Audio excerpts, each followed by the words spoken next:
Good morning and welcome to Redeemer Lutheran Church. I'm Pastor Gary Lodeholt. It's a standing observation around many churches that there are 2 days on which you cannot schedule Sunday afternoon activities. The first is Super Bowl Sunday. Now, you can have a youth gathering to watch the Super Bowl together, but that's about it. The other day never to schedule after church activities is Mother's Day. Mother's Day is often a day when families gather, and if you dare to take someone away from that for something else, well, as you've heard, if mama ain't happy, ain't nobody happy. Well, what is somewhat interesting is that while you can't plan anything for Mother's Day afternoon, you can schedule most anything for Father's Day. This past Sunday was Father's Day, and that brings up all sorts of issues. We often call God the Father, and what we are supposed to mean by that is all the good qualities that fathers are supposed to have: love, kindness, gentleness, strength, protection, and providing.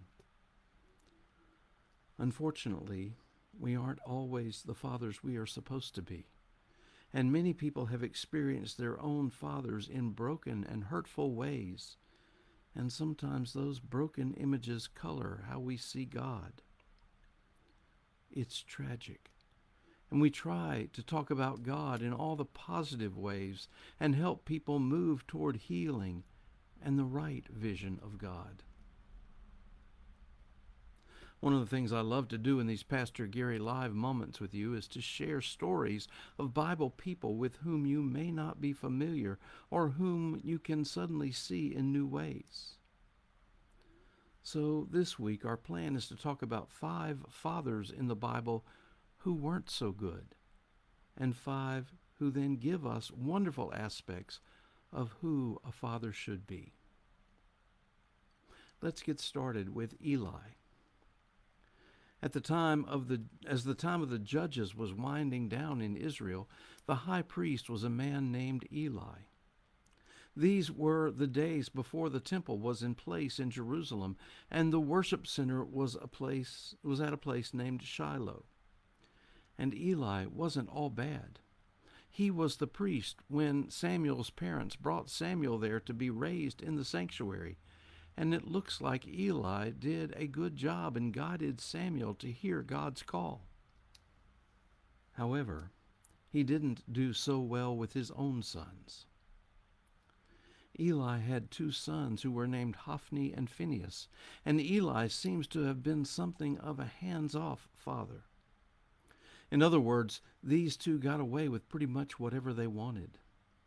When people would bring sacrifices for the altar of God, the rules said that the priest's family could take some cuts to eat, but Hophni and Phinehas were taking the best cuts for themselves. The best were supposed to be reserved for God, but Hophni and Phinehas made a mockery of the worship by keeping the best for themselves. In addition, they were committing adultery with the women who served in the worship center. Eli rebuked them, but never strongly enough, and the behavior continued, unabated. In the end, a man of God told Eli that his line would come to an end, and sure enough, in a battle with the Philistines, both Hophni and Phinehas were killed, and when Eli heard the news, he fell over himself and died. Fathers bear the responsibility to raise up children who are faithful to God. Eli failed to do that. On the other side, we might consider Manoah as a good father. Most of us probably don't ever remember hearing of Manoah, and you find his very short story in the first chapter of Judges. Manoah offered his daughter in marriage to whomever could lead an army to conquer an enemy city. A man named Othniel did indeed take the city, and so was wedded to Manoah's daughter, who was named Oxah. Now, before we go on with the story, I need to let you know that Othniel was a good, powerful, and faithful man who later went on to become the very first judge of Israel. Another preliminary consideration is that some might look badly on how Manoah offered his daughter up in this way.